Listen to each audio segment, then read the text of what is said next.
प्रधानमंत्री मातृवंदना योजना फॉर्म भरण्यासाठी सर्वप्रथम आपल्याला ऑफिसकडून मिळालेले यूजर आय डी व पासवर्ड इथे टाकायचे आहेत. त्यानंतर कॅप्चा टाकून लॉग इन करायचं आहे.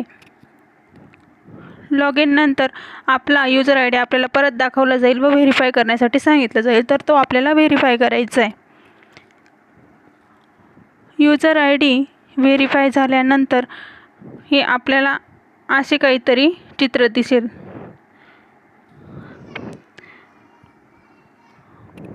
त्यानंतर आपल्याला यूजर आय डी दिला जाईल व आपल्या मोबाईल नंबरवर OTP येईल. तो आपल्याला OTP इथे टाकायचा आहे व व्हॅलिड करायचं आहे. त्यानंतर आपल्यासमोर असा डॅशबोर्ड ओपन होईल. तर आपल्याला इथे लँग्वेजमध्ये लँग्वेज सिलेक्ट करायची आहे मराठी, व त्यानंतर ह्या 3 लाईनी ज्या दिसत आहेत त्याच्यावर जाऊन फॉर्म ओपन करायचं आहे. डाटा एंट्रीमध्ये जाऊन फॉर्म ओपन करायचं आहे. तिथे आपल्याला वैयक्तिक माहिती भरायची. तर जी लाभार्थी केंद्र सरकार किंवा राज्य सरकारची कर्मचारी असेल तिचा हा फॉर्म भरला जाणार नाही. आपण जर तिथे होय म्हटलं तर फॉर्म डायरेक्ट कट होऊन जाईल, तिथून फॉर्म राहणार नाही. तिथे आपल्याला नाही म्हणायचं आहे.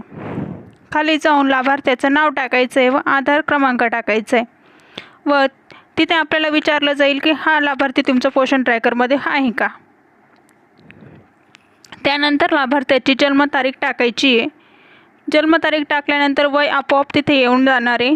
त्यानंतर श्रेणीमध्ये ते कोणत्या कॅटेगरीचं आहे, ST, SC, OBC, ओपन ते टाकायचं आहे. त्यानंतर मोबाईल नंबर टाकून तो मोबाईल नंबर कुणाचा आहे हे आपल्याला तिथे मेन्शन करायचं आहे.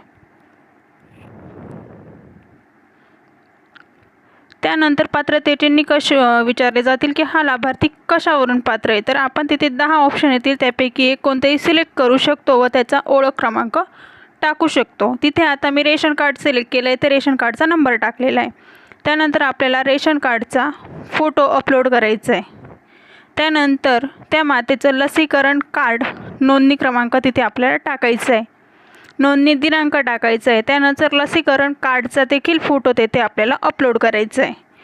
ते झाल्यानंतर त्या मातेची मासिक पाळी शेवटच्या मासिक पाळीचा दिनांक टाकायचा आहे. तसंच तर प्रसूतीपूर्व तपासणी किंवा त्या लाभार्थ्याची आपण पहिल्यांदा नोंदणी केली आहे का, बाळ नसेल तर मग स्तन्य मातेची नोंदणी केली असेल तर बाळाची जन्मतारीख तिथे टाकावी लागणार आहे.